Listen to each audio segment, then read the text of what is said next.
authoritative bounce-back win from the Minnesota Timberwolves.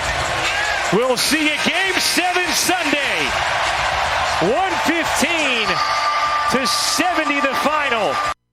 Minnesota Timberwolves with a convincing win last night, a 20-0 run in the first quarter, never looked back, and cruised to a dominant win in Game 6 over the Nuggets, forced a deciding Game 7 back in Denver as the T-Wolves stave off elimination, winning Game 6, 115-70, at one point led by 49, win by 45. 29-9 fourth quarter. Not that they needed it. Anthony Edwards, 27 points to lead the way. Series tied at 3. Game 7 Saturday night in Denver. Nuggets shot an abysmal 30% from the floor, became the first team to score 70 or fewer points in a playoff game since the Grizzlies in 2016. Jamal Murray, we talked about on the show yesterday, as he goes, the Nuggets tend to go. And when he's played really well, the Nuggets have won. And when he's played poorly, they've lost. It is a direct correlation. Last night did not play well. Jamal Murray, 10 points on 4 of 18 shooting. So Game 7 Saturday night. Tonight, the Pacers host the Knicks in Game 6 of the Eastern Conference semis. I'm predicting the Pacers to win that one and force a Game 7. Knicks are up 3-2 in the series. Tip-off 7:30 tonight on ESPN. Welcome to the Sports Ticket, brought to you by Kiefer Brothers Automotive in Beloit, your home for fast, friendly auto repair. Wade Gershner with you. Dusty has the day off, and because, you know, he deserves it. After working yesterday all day long with the regional track and field reports from across north central Kansas, and we're going to get an update from Dusty, a recap of regional track and field from yesterday, and he'll tell you more coming up in 30 seconds. Extended warranties on vehicles have become a very popular thing. You may have bought one, but what do you do to take advantage of the benefits when you need them? Kiefer Brothers Automotive in Beloit works with most all warranty contracts, and we can be your advocate when you need repairs. Just bring us your car, your concerns, and a copy of the warranty contract, and we take care of the rest. Let our fast, friendly service help you get the most out of your extended warranty contract. Find Kiefer Brothers Automotive just south of the courthouse in Beloit or on the web at KieferBrothers.com. The 2024 Track and Field Regionals are in the books for area teams, and on Thursday on Katy Country 94, our home base was Beloit, where the Beloit Lady Trojans took first place as a team with 95 points ahead of Smoky Valley in second with 71. Individual champions for the Beloit girls, Tatum Seifert in the shot put at 45 feet 3 inches, and she also took first place in the discus at 137 foot 10 inches, qualifying for state for the third consecutive year in both of those events, as she is the defending state champion in 3A in both shot put and discus as well. On the boys' side, Eli Johnson took home the championship in the shot put with a PR of 59.8.5 for Beloit. Other girls' state qualifiers, Addison Bunke qualifying in both the javelin and shot put for Beloit, third place in the javelin, and second in the shot put. Autumn Lorenz of Beloit qualifying fourth in the javelin. Also, Sophia Thompson in the high jump in second place. Cassandra Thompson in the discus in third place. Miley Brown of the long jump finishing in second place. Also, a second place finish for the Beloit 4x800 meter relay team. Ashlyn Loomis of Beloit finished in third place to qualify for state. Scarlett Ludwig was third in the 300 meter hurdles, and the Beloit 4x4 team finished fourth to qualify. Eli Johnson, as we mentioned, qualifying in the shot put. He also qualified for state in the discus in second place. Brody Boudreaux finished third in the shot put for Beloit, and Bryce Beisner won a 4-person jump off for fourth place in the final spot in the state meet from the 3A regional at Beloit in the high jump. 1A at Washington County, we had a lot of area state qualifiers and regional champions. Grace William of Osborne won the shot put at 39 feet 2 inches. Levy Reiner of Osborne, the discus champ, 119.8. Ashlyn Schultz of Osborne winning the high jump at 5'2". Osborne's 4x800 meter relay team of Ryan Berticelli, Kate Kindig, Levy Reiner, and Addison Poore in 10:22.19. Poore also took first place in the 800 meter run for Osborne at 2:27.51. And Brianna Reeves of Pike Valley took the 1600 meter title at the regional at 5:31.51. On the boys' side, regional champions 400 meter dash, Mason Baker of Thunder Ridge in 51.75, and Sam Kindig of Osborne took first in the 300 meter hurdles at 39.56. Other state qualifications, Gracie Reiner in two events, in second in the javelin and fourth in the discus for Osborne. Lakeside's Lauren Brummett qualified to the high jump in second and the javelin in third. Brianna Reeves qualified for two other events, also winning the 1600, and she finished in second in the 800 and fourth place in the pole vault. Hallie Meisner of Rock Hills third in the high jump to qualify for state. Rock Hills 4x800 800-meter relay team on the girls' side qualified in third. Ryan Berticelli of Osborne finished second in the 1600. Cody Hill of Sylvan Lucas fourth in the 400. Bethany Simmelink of Rock Hills third in the 200. And two from the area qualifying in the 3,200-meter run, as Hannah Nelson of Thunder Ridge was second, and Kate Kindick of Osborne finished in fourth. On the boys' side, qualifiers two times. Johnny Hamel in 1,600 and 3,200, finishing second and third, respectively. Nathan Goheen of Osborne took second in the 110-meter hurdles. Tyson Gates of St. John's, the lone qualifier for the Blue Jays. He qualified in two events, the 110 hurdles in third, and also third in the 300 hurdles. Cam Ward of Rock Hills qualified for two events, finishing in fourth place in both the high jump and 110-meter hurdles. Nate Myers of Rock Hills was third in the long jump. Quentin Morris of Osborne third in the shot put, while Joshua Ferguson of Thunder Ridge was fourth in that event to qualify for state. Eli Welchel of Rock Hills finished fourth in the javelin. Osborne's 4x8 team was second. On the boys' side, the 4x8 for Rock Hills finished third. Osborne qualified their 4x1 in third. Rock Hills qualified their 4x1 in fourth. 200-meter dash, Andy Cooper of Pike Valley qualified in second. And Osborne 4x400-meter relay team finished in fourth place to qualify for state. The Washington County girls picked up a third-place finish in the 4x4. They were 5 points behind Osborne going into that final event, and they ended up getting six to win the regional championship with 76 points. Osborne was second with 75. On the boys' side, it was Axel with 164.5 points rolling to the win. Frankfort finished second. Osborne was third. Wrapping up regional coverage with Class 2A at the Hill City Regional, as the Smith Center Lady Red got three regional championships from Madison Howland. The 800-meter run in 2:19.89. She won the 1,600 in 5:17.48 and the 3,200 11:42.35. Cameron Hutchinson of Smith Center was also a regional champion of the javelin, 138 feet 4 inches.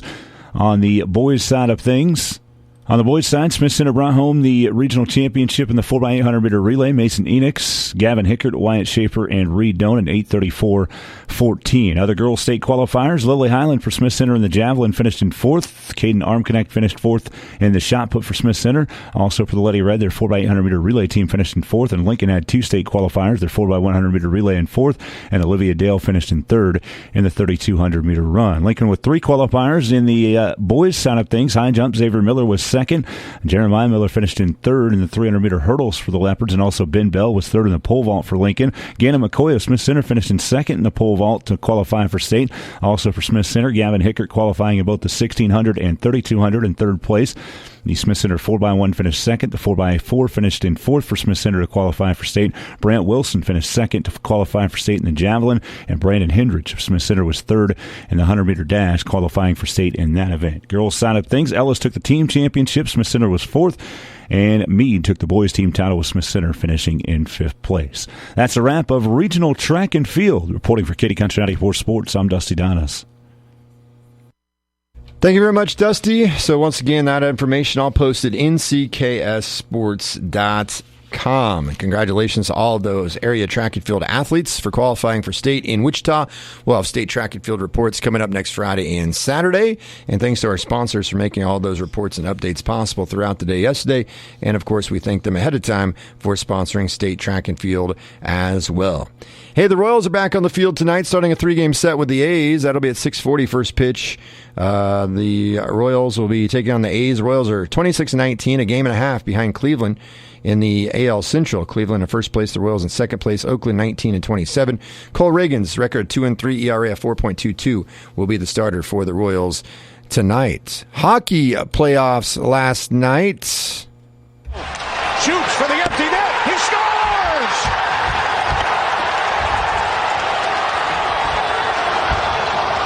And just like Mark Messier in 1994, heads to the bench for a team-wide hug. The New York Rangers advance to the Eastern Conference Final. The Rangers move on. They trailed 3-1 going in the third period last night, but they erupted for 4 goals in the final session to win 5-3 of the Hurricanes, become the first team to advance to the conference finals in the NHL, winning the East semis 4-2. In the West semifinals, the Vancouver Canucks scored a go-ahead goal in the final minute to win 3-2 over the Edmonton Oilers in Vancouver. They're up 3-2 in that best-of-7 series. 2 games on the ice tonight. In the East semifinals, the Carolina Panthers are up 3-2 on the Boston Bruins. Game 6 in Boston at 6 o'clock tonight. Panthers a chance to close it. In the West semifinals, the Dallas Stars lead the Colorado Avalanche 3-2. Game 6 at 9 o'clock tonight in Denver. Well, Caitlin Clark is the most popular basketball player in the world. male or female right now. And Caitlin Clark's home debut in Indianapolis didn't go so well last night, as it was spoiled by the reigning MVP of the WNBA, Breanna Stewart, who scored 31 points, 10 rebounds to lead the Liberty to a 102-66 shellacking of Caitlin Clark and the Indiana Fever in front of a sold-out crowd at Gainbridge Fieldhouse. Caitlin Clark finished with 9 points, 7 rebounds, and 6 assists as the Fever lost Caitlin Clark's home debut by 36 points. The first round of the PGA Championship took place at Valhalla Golf Club in Louisville. Xander Schauffele tied his own record for the lowest round at a major with a 962 on the day. He's 3 strokes ahead of 3 other golfers who are at 6 under. And round 2 is supposed to tee off on time today, but folks, we have all kinds of wild stuff happening in the golfing world. It is insane. Number 1 golfer in the world, Scottie Scheffler. He has been absolutely dominant, and he's in contention after the first round of the PGA Championship. He was arrested early this morning while in traffic as he attempted to enter the Valhalla Golf Club to play the second round of the PGA Championship. A fatal accident involving a pedestrian occurred outside the venue before Scheffler arrived.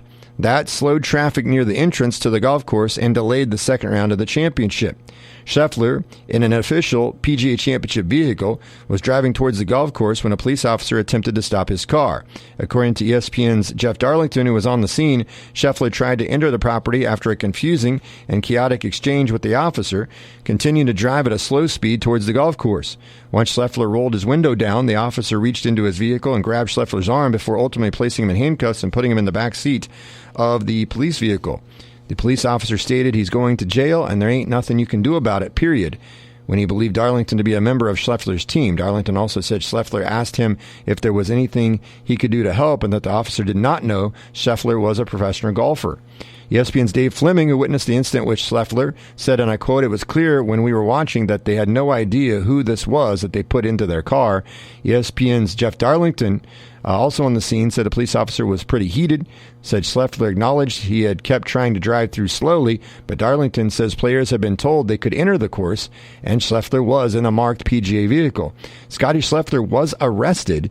He has been charged with second-degree assault of a police officer, criminal mischief third-degree, reckless driving, and disregard signals from officer directing traffic. Michael Collins of ESPN is reporting that other golfers made the exact same type of traffic move around the accident as Scheffler did, and they didn't have any problems. Scottie Scheffler was supposed to tee off earlier this morning, but he has a new tee time at 10:08. How is that possible? Well, worth noting, Rule 5.3a in the Rules of Golf under when to start round lists an exception. Committee decides that exceptional circumstances prevent you from starting on time.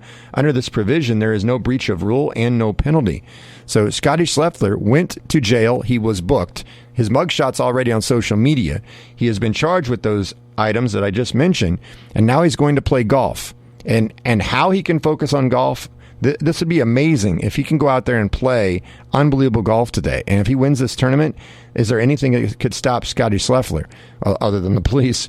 But here's Scottie Scheffler's statement to Jeff Darlington, and I quote, "This morning I was proceeding as directed by police officers.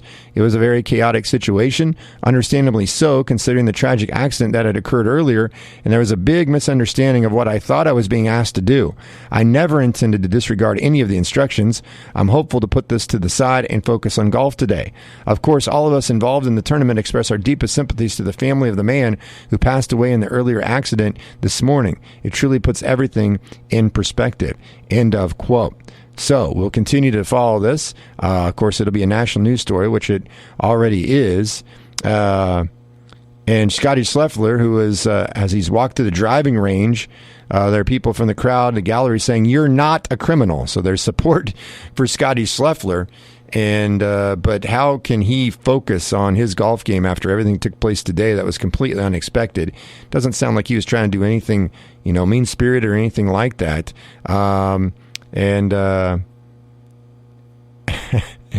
ESPN's Marty Smith reporting that Scheffler walked into the dining room and said, "Hey, everybody," and sat down to eat a full plate of eggs before he went to the driving range. So it's some crazy stuff that's taking place there with the PGA Championship and number one golfer in the world. I've never seen anything quite like it. And I don't know how it's going to play out here today, but it sounds kind of crazy to say, but this would certainly add to Scotty Scheffler's legacy, which I don't know if he has a legacy yet, but the way he's trending, the number one golfer in the world, he's been dominating the PGA Tour here the last month or two. He's the number one golfer in the world. He's won the Masters a couple times. And if he could go out there and play solid golf today or amazing golf today, if he would be the leader at the PGA Championship after round 2, after everything he went through this morning, that would be just insane. You talk about a guy that is maybe as tough mentally as anybody on the planet. That could be Scotty Scheffler. Now, I say that from a sports planet perspective. I think there's a lot of tough people that are extremely tough mentally, dealing with all these things that they deal with and serving our country and going into combat and everything else. So I never put those two on the same level. So I hope people understand that. But it's just insane that this has taken place today. Because when I first saw the report, I just started to, and this is where you got to be careful, right? We all assume. My first thought was Scheffler went on a bender. Scotty Scheffler went out and partied, which I didn't think he would after a Thursday night, after the first round of a major. He's just the father of his first child, so forth and so on. So I thought the timing of the report coming out today seemed odd. But see, to my credit, and to people out there that don't do this, shame on you, is that I actually clicked on the story to read what happened instead of just assuming. But my first thought was he probably did something stupid. He got arrested. What is he thinking? Then I read the story. I'm like, doesn't sound like he did something that horrible. It does sound like it's a bit of a misunderstanding, and so forth and so on. So I don't know. I don't know if the officer was a little overzealous. I don't know if Scotty Scheffler, there's more to the story, and perhaps he did a little bit more than he says he did, or he didn't listen to authority figures such as a police officer. There was another police officer that talked to a reporter and said that some bleep tried to run over an officer to get to the golf course. So there's different perspectives. Obviously, police officers are going to stand up for one another, and perhaps are agitated. I do know that there are a lot of people, and I'm sure there are police officers out there that, don't like people thinking they're bigger and better and above the law just because they're a name and they're a celebrity and they're rich. And then there are some that get off because of that, and it's just a slap on the wrist. But the fact that they handcuffed Scotty Scheffler, put him in a police car, and took him back to book him, and then, of course, he was released on bond, I'm sure, and then able to go play golf. And then the co-owner of the golf course helped drive Scotty Scheffler from the jail to the golf course so he can make it on time to tee off today. And it's you can't make this stuff up. That's not even a movie script. It's real life that's happening there at the PGA Championship, and it is absolutely crazy and chaotic what's taking place right now. So yesterday we told you about the Chiefs and their schedule. And the Chiefs' schedule is difficult in various aspects. Of course, other teams have some issues too. The Texans have to play 3 games in 10 days. The Chiefs have to play 3 games in 10 days. And they're late in the season, the Chiefs have that. Their bye is earlier than they've ever had under the Mahomes era in week 6, which is way too early for a bye, so that's not ideal. The Chiefs can play 3 tough teams in a span of about 10 days late at the end of the season. That's not ideal. They have a stretch of 50 days where they play just 1 home game at Arrowhead. That's not ideal. So if you're going to sit here and say the Chiefs and everything is rigged for them to win, contraire, mon frere. There's no way that's the case with the schedule this year. But here's an interesting side note to the schedule. And once again, people just read the headline, they would not understand. You actually click and read the story, makes more sense. So Travis Kelce's girlfriend, if you don't know by now, is Taylor Swift. Taylor Swift's global dominance is such that even the National Football League, which will happily overpower other sports on days previously sacred to them, the NBA on Christmas Day, college football on Black Friday, and they don't care about your Christmas dinner plans because they schedule Christmas Day games now on Netflix at noon when the Chiefs play the Steelers on December 25th. But they have run into their match. They have to yield when it comes to Taylor Swift's return to the United States to wrap up her Eras Tour. This is pretty interesting. NFL Vice President of Broadcast Planning Mike North said that the National Football League needed to factor in Taylor Swift's U.S. tour dates when making out the 2024 NFL season schedule. There's no way a star of her stature is rescheduling her tour for anything less than a natural disaster, said one source. Taylor Swift is set to have concerts at Hard Rock Stadium, the home of the Miami Dolphins, 3 days in a row. from Friday, October 18th through Sunday, October 20th. She will then travel to New Orleans for 3 consecutive days of shows at the Caesars Superdome. That's where the Saints play their home games. October 25th on a Friday through Sunday, October 27th. And the final leg of her U.S. return Eras Tour wraps up at Lucas Oil Stadium, the home of the Indianapolis Colts, Friday, November 1st through Sunday, November 3rd. So obviously, we've got 3 weekends affected, 3 different cities. So you can't have home football games in arenas and stadiums that Taylor Swift's already got booked. So guess what? The NFL made sure to send Miami north to Indianapolis to play the Colts in Week 7. New Orleans was sent out west to L.A. to play the Chargers in Week 8. And the Colts northwest to Minnesota to face the Vikings in Week 9 so that they didn't double book games on the same day that Taylor Swift was having her Eras Tour scheduled in those cities. Isn't that something? Taylor Swift happens to be in Toronto performing at the Rogers Center, home of the Major League Baseball's Toronto Blue Jays, from November 14th through the 16th and November 21st through the 23rd. Coincidentally, the NFL scheduled the 2-time Super Bowl champion Chiefs to play in Buffalo against the Bills in Week 11 on that Sunday at 3:25 on CBS when she doesn't have a concert. That would make it very easy for Swift to make the just over 2-hour drive that separates the Rogers Center and Highmark Stadium, home of the Bills. Should she want to see her boyfriend, All-Pro tight end Travis Kelce, play in person, she did attend the Chiefs' AFC Divisional Round playoff game in Buffalo last season, and NFL officials say that part was strictly a coincidence, that they didn't schedule that so that Taylor Swift could see Travis Kelce play football. I would tend to believe that one. But it just goes to show you how popular Taylor Swift is. But also, before people start to say, well, oh, come on, move the concert. No, she is that big a deal. You cannot just jerk around millions of fans and thousands of fans. If this was a smaller concert, performer, not as popular, and there weren't going to probably be as many people at these concerts and these big venues. Of course, if you're in a big venue, that means you're a pretty big deal. Then maybe they would have moved some things around. So the NFL, honestly, I don't think would have had much of a choice in this deal because all of this was booked, the arrangements with the stadiums and so forth through Taylor Swift's entourage and whatever company puts on these concerts. And so the NFL, they finally met their match. And little did we know, Taylor Swift is the only person more powerful than the National Football League. Religion, God, Christmas, Thanksgiving, anything else related to anything, no day is sacred for the National Football League. It is about grabbing the money. Give me more money. I'm a billionaire. I'm multi-billionaire. I'm an owner. I'm the commissioner. I'm paid by the owners. We will play every day that we want to play, when we want to play, where we want to play, except if Taylor Swift's having a concert there. So it's good to know the NFL can't ramrod everybody. Taylor Swift has won up the National Football League when it comes to pre-booking these venues, and the NFL had to work around her schedule in regards to the concerts and the venues. I find that kind of ironic. I think it is kind of funny. And maybe that's why the Chiefs have such a tough schedule this year, because the NFL is not happy dealing with Taylor Swift having to book these games different ways. And so they're like, we're going to stick it to the Chiefs. Let's make them have a really tough schedule. I'm joking. I'm making that up. I highly doubt that's the case.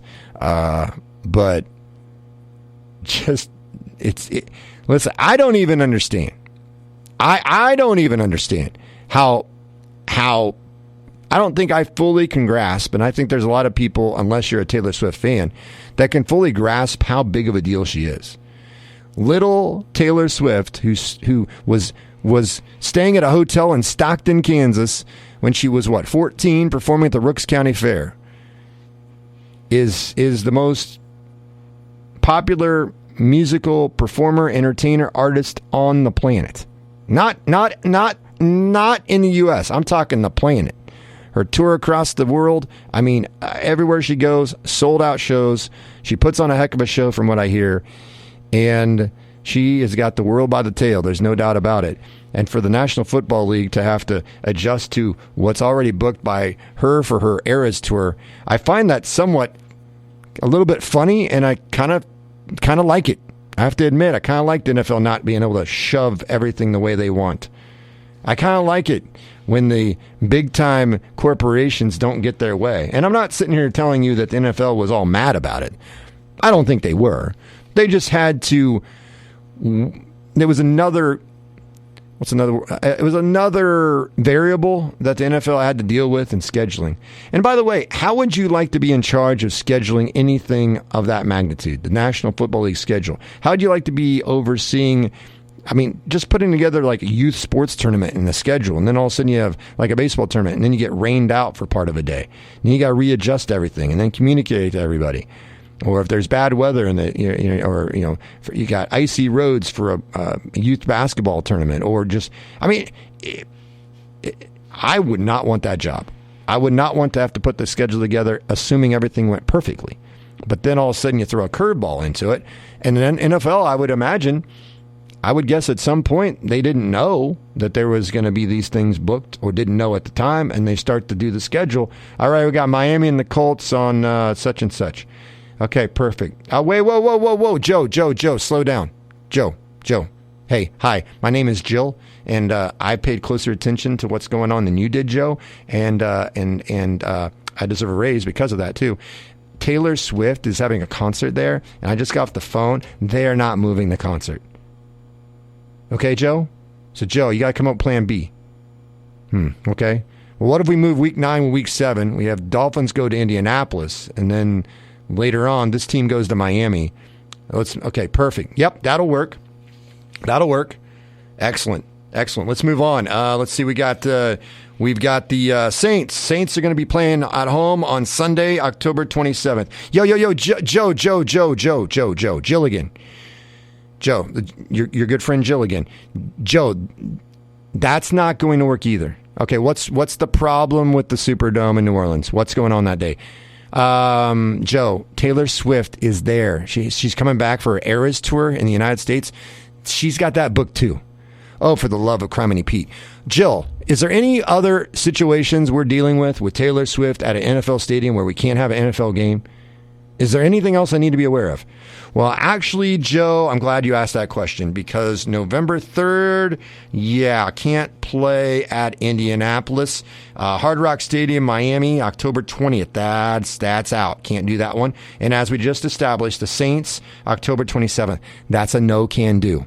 How about we move the game to Saturday? No, she's got to book Friday, Saturday, and Sunday. Can you imagine what it's like in the room when you're putting together these schedules? I would not want the job. I put together schedules, like we put together sports schedules here, or we work with, staffing situations. And I've worked with, and I know people that put together, working on tournaments, local tournaments here. And it takes a lot of organization, and it takes a lot of time. Now imagine multiplying the complexity of that times all of these other things that the NFL or Major League Baseball, with a whole bunch more games to book and to schedule. How do you schedule it? When do these games get played? Why is the game why is there a baseball game on March 28th in Cleveland at home when you know it's going to be cold? Couldn't you play maybe the West Coast and then Cleveland a week later? There's so many things to factor in. So not a job that I would want at all. Maybe you would, and if so, perhaps there's an opening. But just remember, at times, you may have to deal with various things like Taylor Swift and her popularity. The Sports Ticket brought to you, as always, by Kiever Brothers Automotive.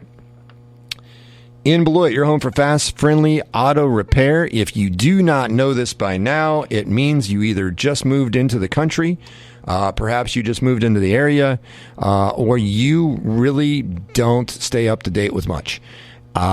If you're a sports fan, if you're not a sports fan, I get it. But if you're a sports fan or you follow local sports and our local teams and our local schools, you should know about this by now.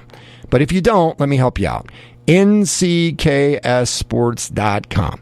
Bookmark that website so you don't forget it. It's a tremendous source that we have put together, and it's been out there for over 10 years, at least 10 years, actually longer than that. And it's newly designed. We did that last offseason. NCKSsports.com.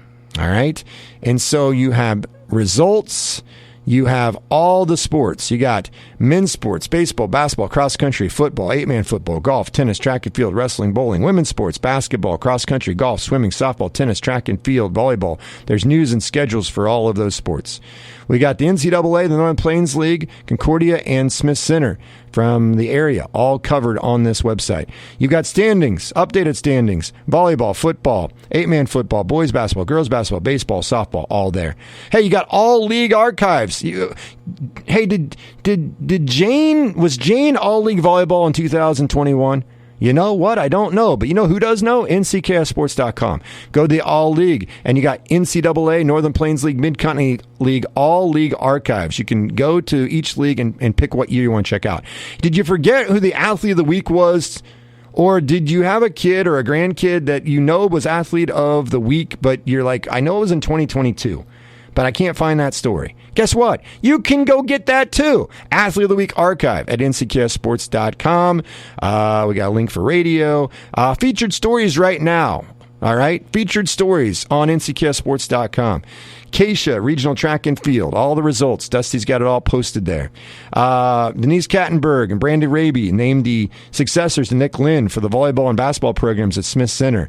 The KBCA All-State Selections and Awards. And by the way, Dusty Dinas, our sports director, won the Kansas Basketball Coach Association Media Award. I was fortunate enough to win that many years ago, and now Dusty's won it this year. And Dusty and I both won the Oscar Stauffer Award for Best Broadcaster in the state of Kansas. I was able to win that this year. Dusty won that years ago. So him and I both can say that we won both awards. That's pretty cool. I don't want to say that as if we're bragging. I just want to let you know that we're a staff of two, and we've won both of those awards. And those are not easy to win. So that's pretty doggone cool for a small market radio station. He has a story here with Keisha Regional Golf results to let you know who made it to state from our area in golf. He's got many stories about all the coaches changing. Of course, you've got Coach Dusky resigning as Lakeside football coach. There's also a story, an interview with Nick Lynn as he retired after 35 seasons with the Lady Red. He's got Thunder Ridge basketball coaches resigning. He talked to them. There's a story and audio there. He's got athletes that have signed letters of intent to do sports at the collegiate level. Ladies and gentlemen, if you don't understand by now, it is all there for you. And you can click on your favorite team and sport. You can look at their schedule. You can look at their standings. You can look at how many games they've won in a row.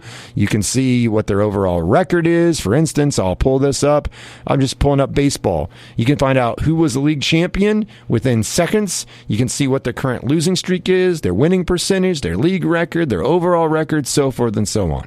Check it out. If you are a sports fan in North Central Kansas, if you claim that you know high school sports, you claim that you are a big fan of local sports, and you haven't checked out this website, you aren't as great at what you think you are as a fan. You will learn a lot by going to this website. So check it out, ncksports.com. As I just mentioned, all of the track and field results that's all posted right there, regional track and field. You click on the story, you pull it up, and boom, Dusty's got links to all of the results for our area regionals. You can go check it out. So, ncksports.com. Enjoy your weekend, everyone. State, regional, and national sports talk on your schedule. The Sports Ticket Podcast. Subscribe via Apple, Google, and TuneIn Podcasts or sunflowerstateradio.com.